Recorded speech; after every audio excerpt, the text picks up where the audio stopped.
Grade 6 Papaya. We are your teachers. By the way, I am Teacher Sonoria. I am Teacher Pipito. I am teacher Charity. I am teacher Bukol. I am teacher Faith. I am teacher Chrislyn. And also, I am teacher Mabeth, but you can call me teacher Beth. So now, I will be, before we proceed to discussion, we will have prayer first. And please lead the prayer, Miss Trisha. In the name of the Father, the Son, and the Holy Spirit. Amen. Our Father, who art in heaven, hallowed be thy name, thy kingdom come, thy will be done, on earth as it is in heaven. Give us this day our daily bread, and forgive us our trespasses, as we forgive those who trespass against us. And lead us not into temptation, but deliver us from evil. Amen.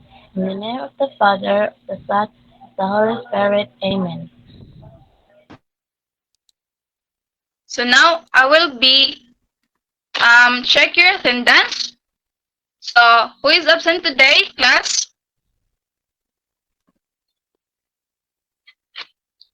Okay, there's no absent today. Today is present. So, okay, I have. Do you want Energizer, class? Yes, ma'am. Okay. So now, this Energizer is called Aram Sam Sam. So teacher Sonoria will be show the video on screen. So you will be do it while you are sitting or standing. So teacher Sonoria, show the video. Do it faster! Ram sam sam, ram sam sam, gully gully gully gully gully ram sam sam, ram sam sam, ram sam sam, gully gully gully gully gully ram sam sam, Rafik, Rafik, gully gully gully gully gully ram sam sam, Rafik, Rafik, gully gully gully gully gully ram sam sam. Let's do it a bit faster. Ram sam sam, ram sam sam, gully gully gully gully gully ram sam sam, ram sam sam, ram sam sam, gully gully gully gully gully ram sam sam, Rafik, Rafik, gully gully gully gully gully ram sam sam, Rafik, Rafik, gully gully gully gully gully ram sam sam. A bit faster. Ram sam sam, ram sam sam, gully gully gully gully gully ram sam sam, ram sam sam, ram sam sam, gully gully gully gully gully ram sam sam, Rafik, Rafik, gully gully gully gully gully ram sam sam, Rafik, Rafik, gully gully gully gully gully ram sam sam.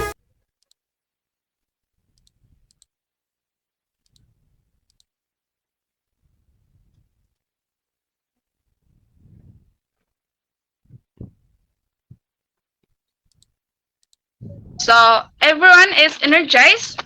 So let's call on to teacher Heidi to um to the next part.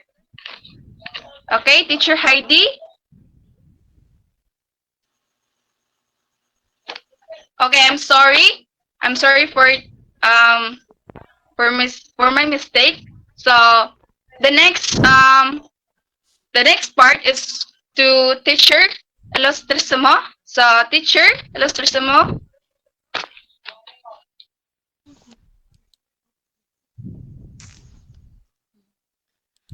Evening class. Now we have our activity, and our activity is called Logo Quiz. Are you excited? Yes, ma'am. Yes, ma'am. Yes, ma'am. So, you will guess the name of the logo displayed on the screen.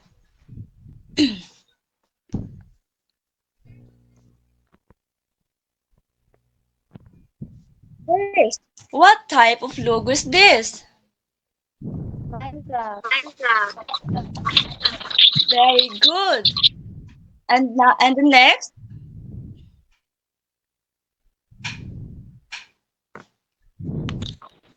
what Wikipedia. type of logo is this?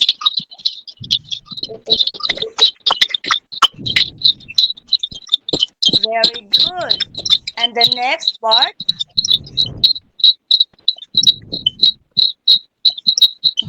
what logo is type or what type logo is this?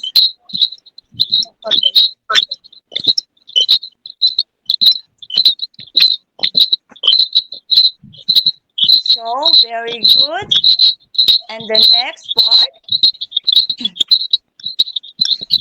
what type of logo is this?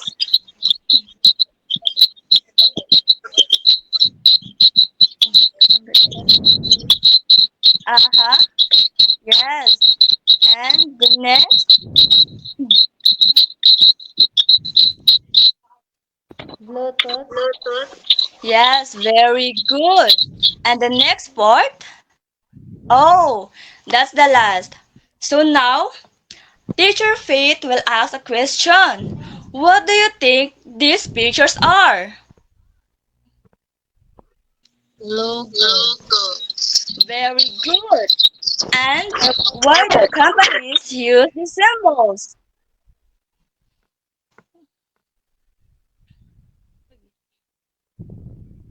Class?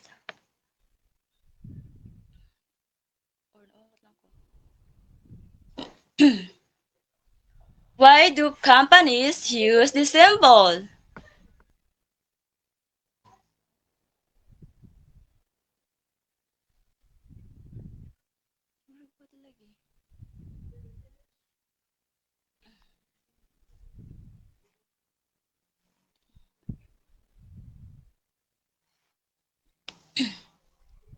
Everyone.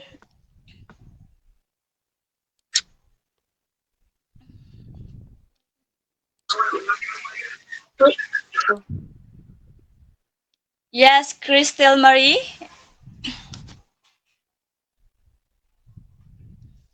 Why do companies use the symbol?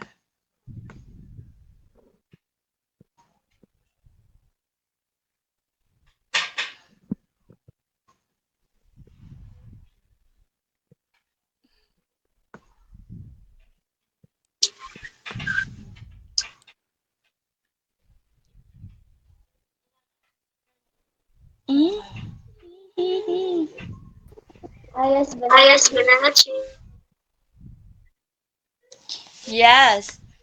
So now let's let's call our next teacher, Miss Heidi Pipito.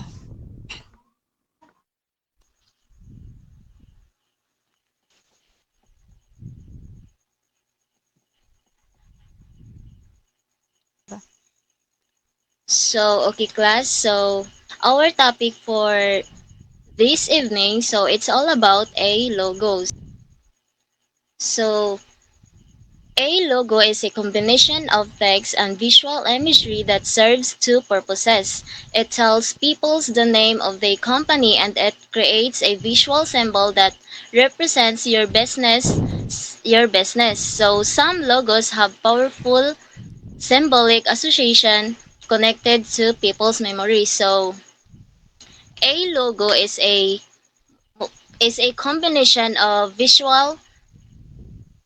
combination of text and visual imagery, so like icons, can shapes, or symbols. So it has two main purposes. So it tells people's the name the name of the business or brand. So the second one is to create a visual symbols that represents the business. So a logo helps people easily remember the company. So because kaning some logos have strong symbolic meanings so or designs that stick in people's memory. So I have here some examples of a logo.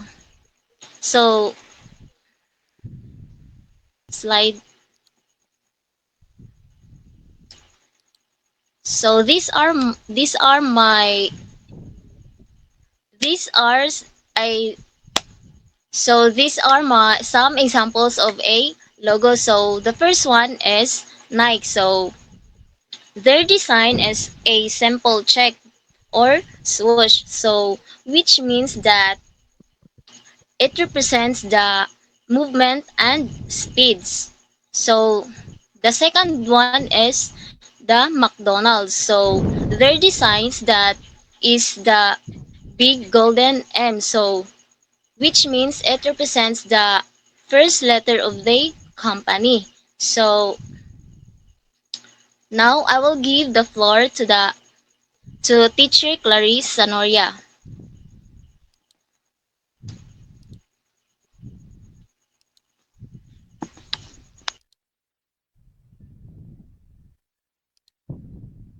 Am I audible, class? Yes or no? Okay, so hello again, class. I am teacher Sonoria, and I will be talking about the seven types of logos. But before that, have you ever wondered why Jollibee, McDonald's, and Apple all have different logo styles? That's because there are actually seven types of logos. And right now, we are going to explore them one by one.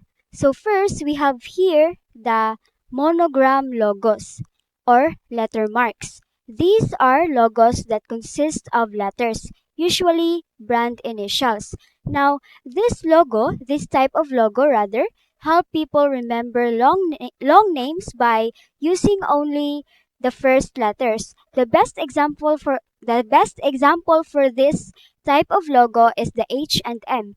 Do you know that H and M are actually names? Yes, you heard teacher Sonoria right.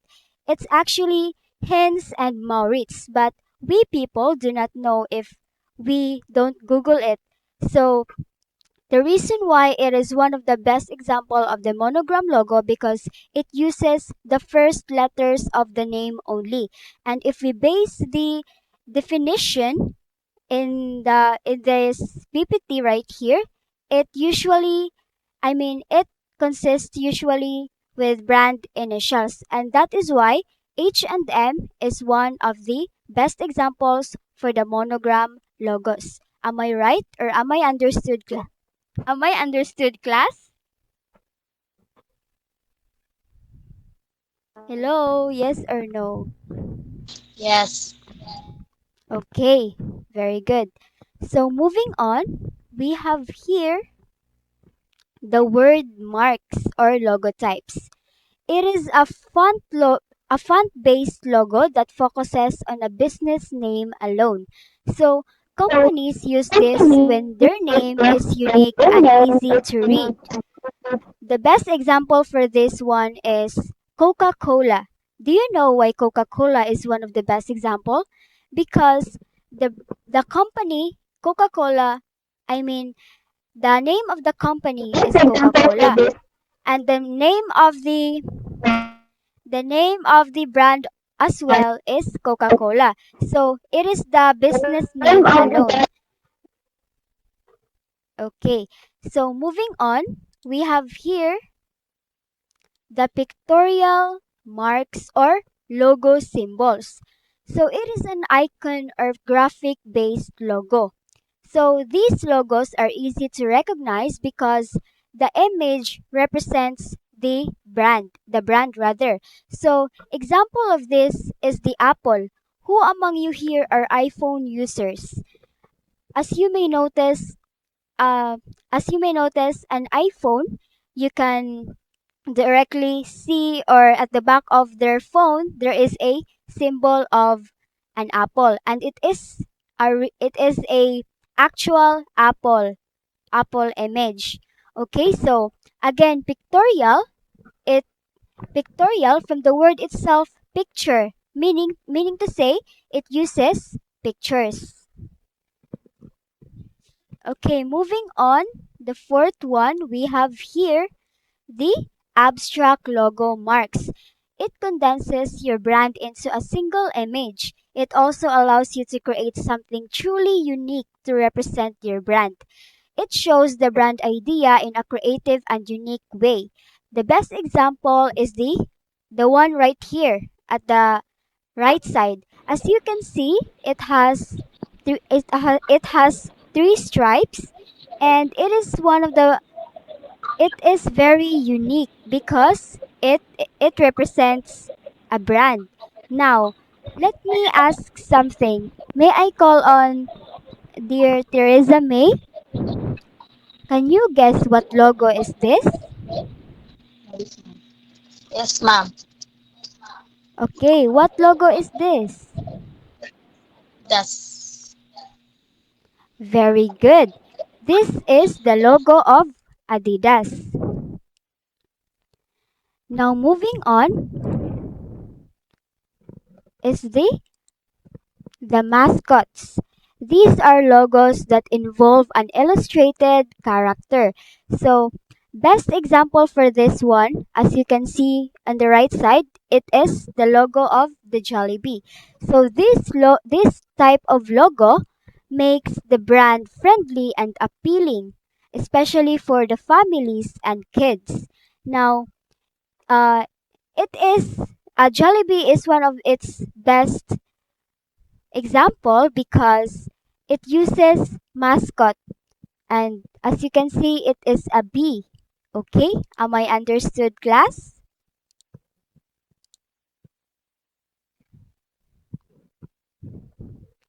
Now moving on, we have here the combination mark.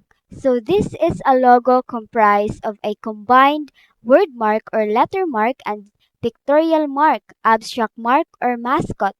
So the best example for this type of logo is the logo on the right side. As you can see, it states here Lacoste. So, what makes it a combination type of logo? So, it is a combination type of logo because as you can see, it has a word mark word mark type of logo, which is the word right here, the Lacoste word, and also it has a pictorial mark, which it represents the crocodile at the top of the word mark. So it is a combination mark. Now for the last type of logo, we have here the emblem. It consists of font inside a symbol or an icon. Think badges, seals, and crease. Now, on the right side, as you can see, it's a Starbucks. It's a Starbucks, right? So, They as you can see here, huh?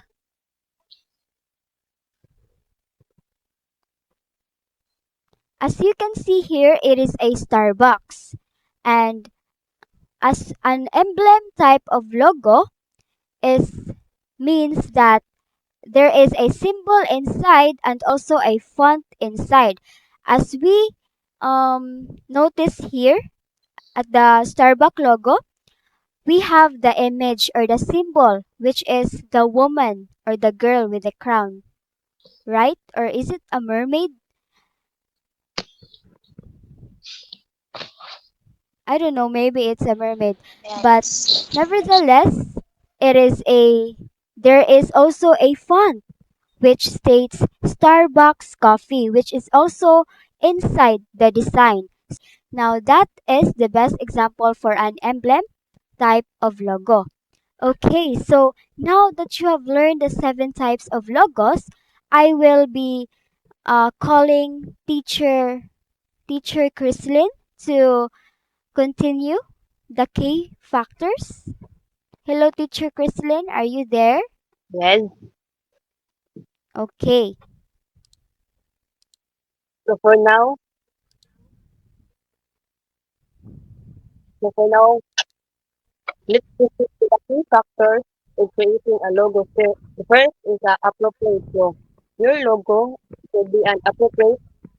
So kanang make sure that your logo should not be distinct. So if your logo is not isolated, so people will get lost and or confused. So next is Pelican and Academic Life Canela.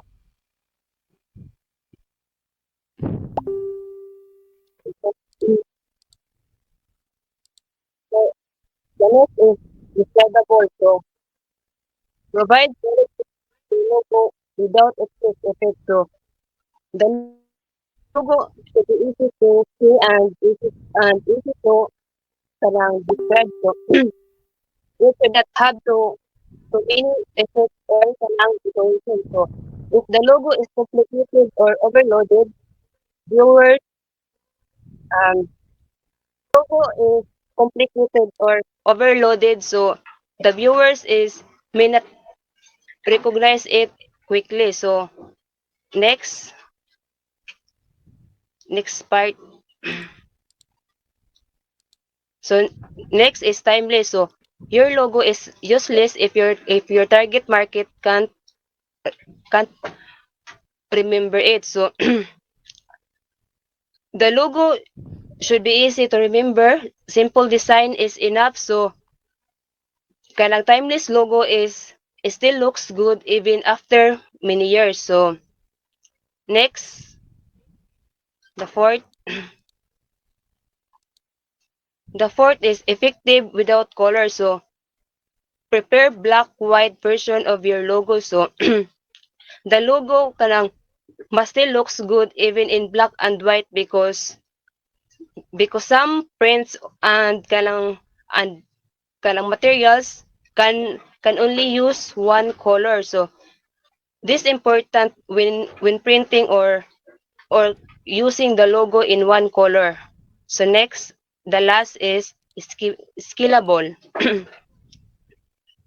So scalable is the logos should be simple and easy to reproduce across a variety of media and applications. So the logo should looks good in any size big or small. So it should also work on many materials like poster, shirts or websites. So for the next part, let's call on teacher Maluya.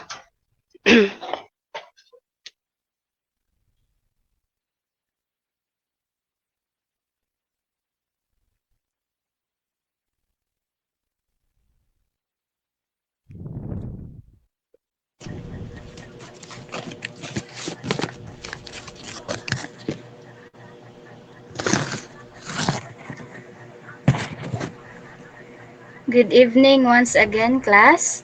Now that we have discussed the different types of logos and the key elements of good design, it's time to apply your knowledge to create a digital logo that represents a brand or idea. This is an individual activity.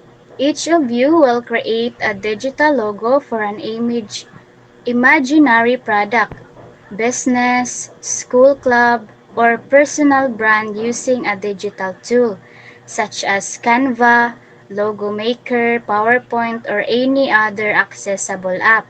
Direction: decide on one type of logo you want to create, like monogram, wordmark, pictorial, abstract, mascot, combination, or emblem. Second, open your digital tool and start designing your logo. You may combine text, icons, shapes, and templates, but customize your design to make it original. Kindly please turn to the next page, Teacher Clarice. Number 3. Check that Check that your logo meets these key factors: relevant or appropriate for the idea or brand, clear and easy to read, simple and memorable, works in black and white as well as in color, looks good at different sizes. Next, please.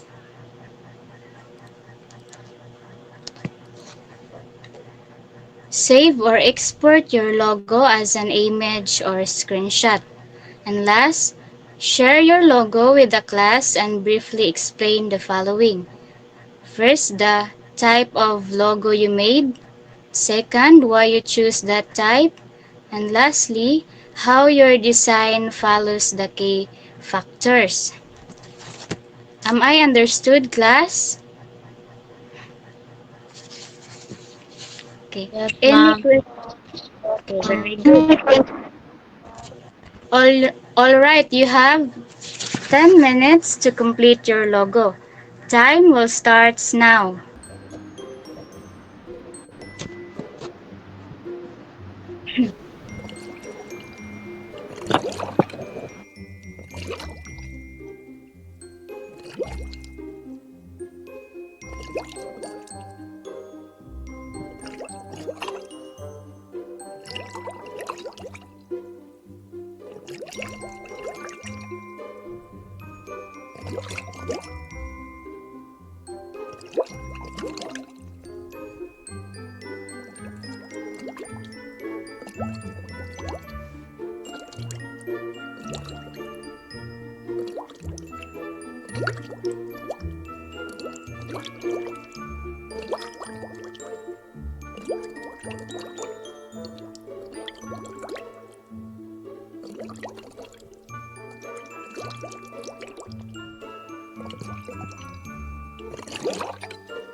1 minute left, class.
All right, class, time's up. Let's see what you have created. Who would like to share their logo first? Okay, so now, can you share your logo, Theresa May?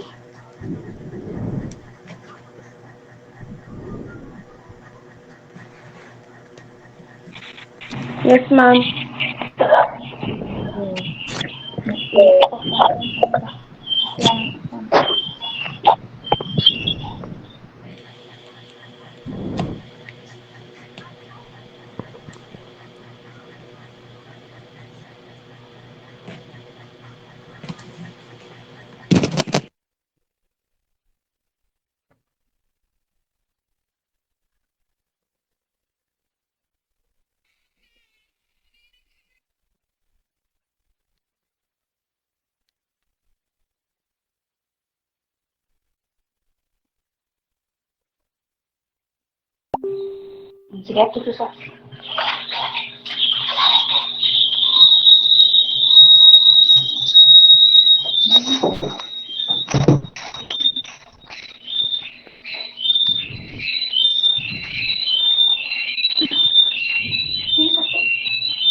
This is my logo.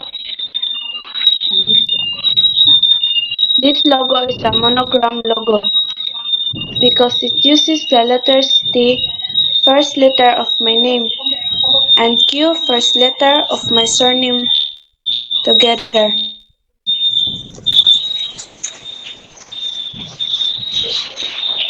I choose this logo because it represents my initials name and it is simple and easy for people to know whose name it represents.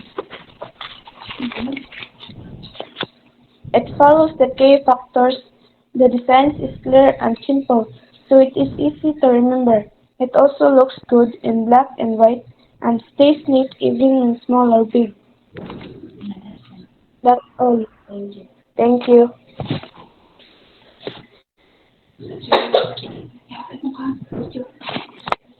Teacher, nakamute.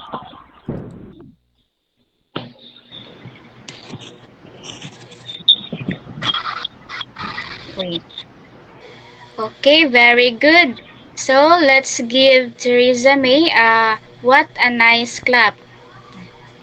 1, 2, 3, 1, 2, 3. What a nice.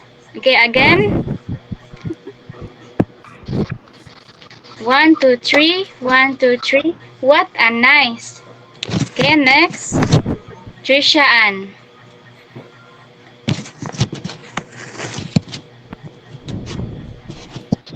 Ma'am, Okay. Can you share your logo to the class?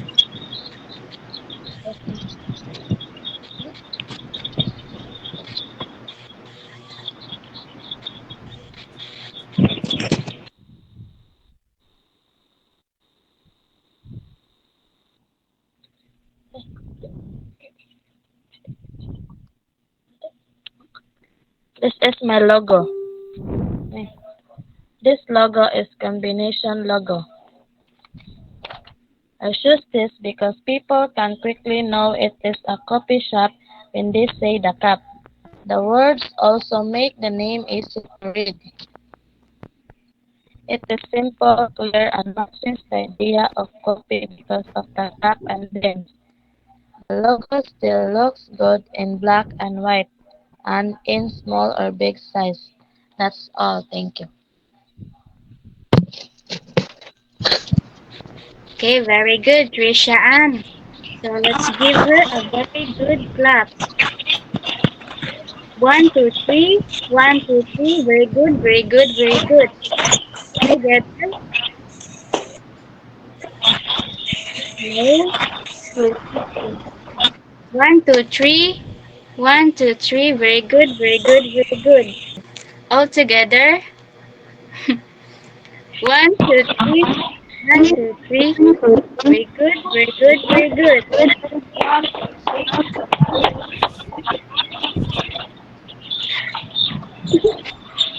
Okay, so Last but not the least, Crystal. Can you share your class?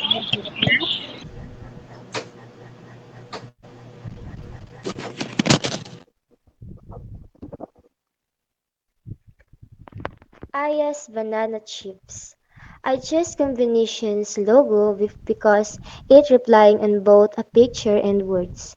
The image of chef with banana chips indicate the product and text. Ah, yes, banana chips indicates the brand name.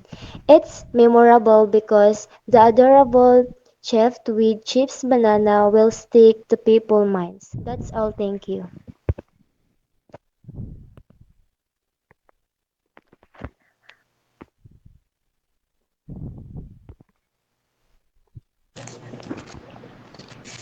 Okay, very good, Very Crystal. good, Kristen. Let's give her also a very good clap.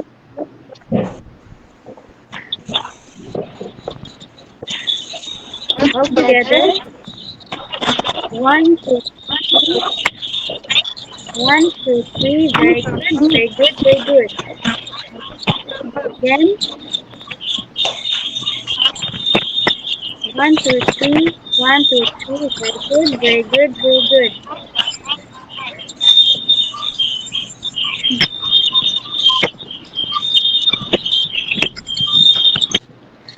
Okay, for the next part, let's call on teacher Simple.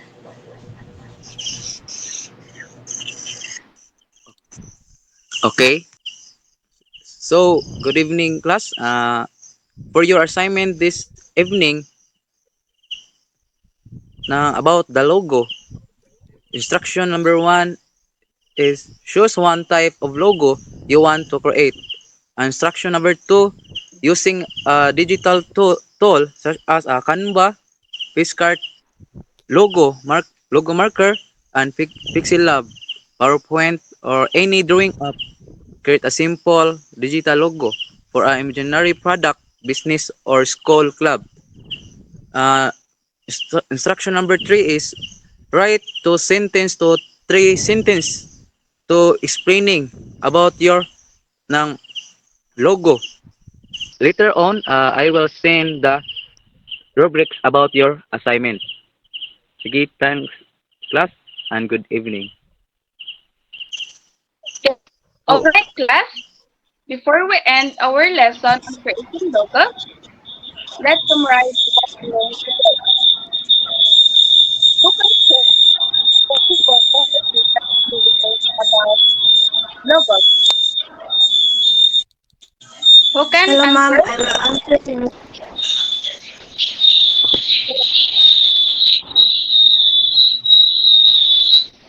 Please answer Miss Teresa.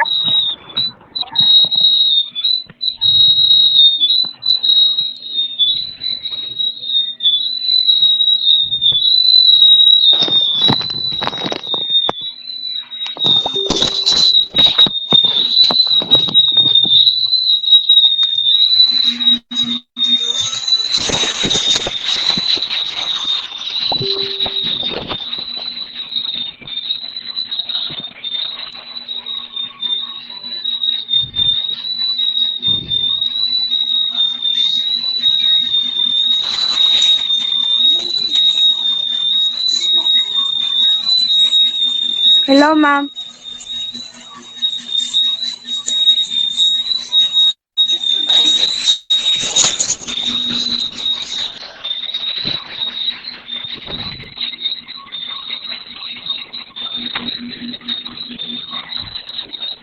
I learned that a logo should represent a brand or business clearly so people can recognize it right away.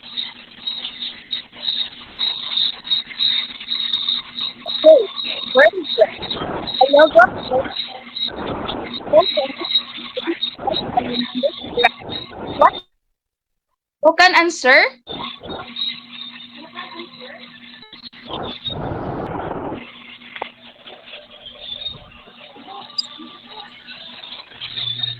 I will answer now. I learned the Miss seven types of logos like monogram, birthmark, pictorial, abstract, mascot, combination, and emblem. That's all. Thank you. Thank you for your answer, Miss Tricia. So I will give the floor to me. I mean to teacher Elastisimo. So, excellent. Knowing the different best, of course, you need to consider key factors like simplicity and memorability when creating a logo.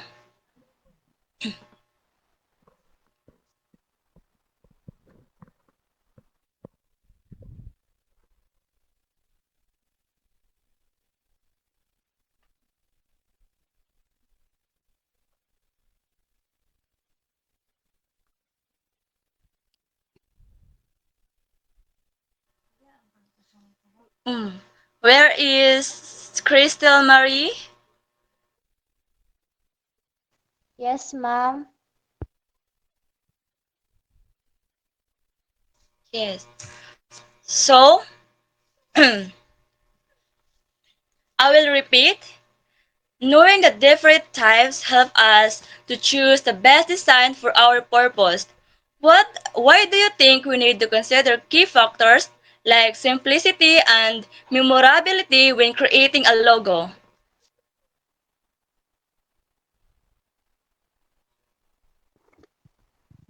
To make brand to easy recognize.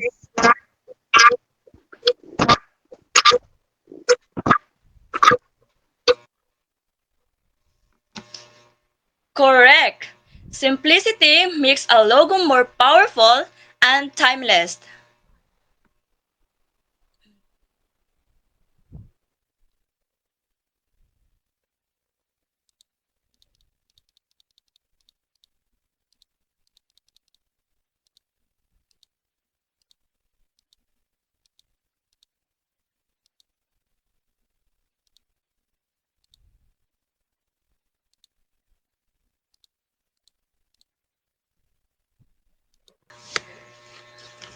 So, the next part, let's call on our teacher Charity.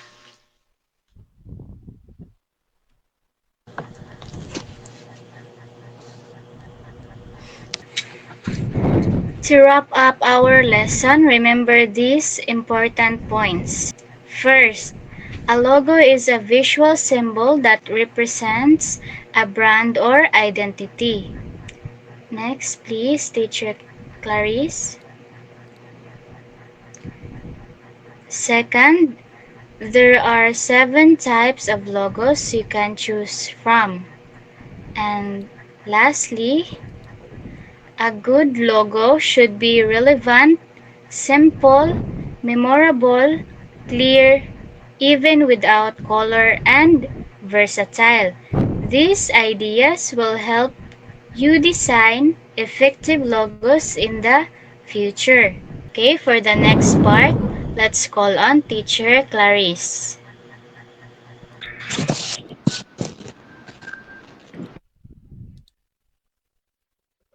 Okay, before we end, are there any questions about our lesson? Dear students, are there any clarifications? Hello? Okay, if there are no more questions, don't forget to complete your digital logo for your assignment, okay? Thank you for your participation today, class. I or we, your teachers, will look forward to seeing your creative logo designs next meeting. Once again, I am Teacher Sonoria. So I am teacher Pipito. I am Teacher Charity.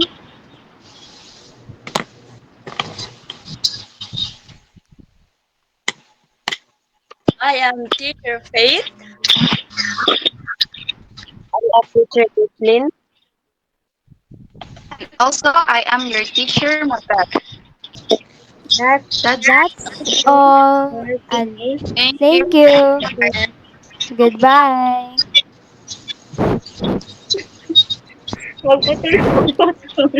Thank you, Cristel. Thank you, Teresa. Thank you, Thank you, Maria. Trisha. Thank you. Bye-bye.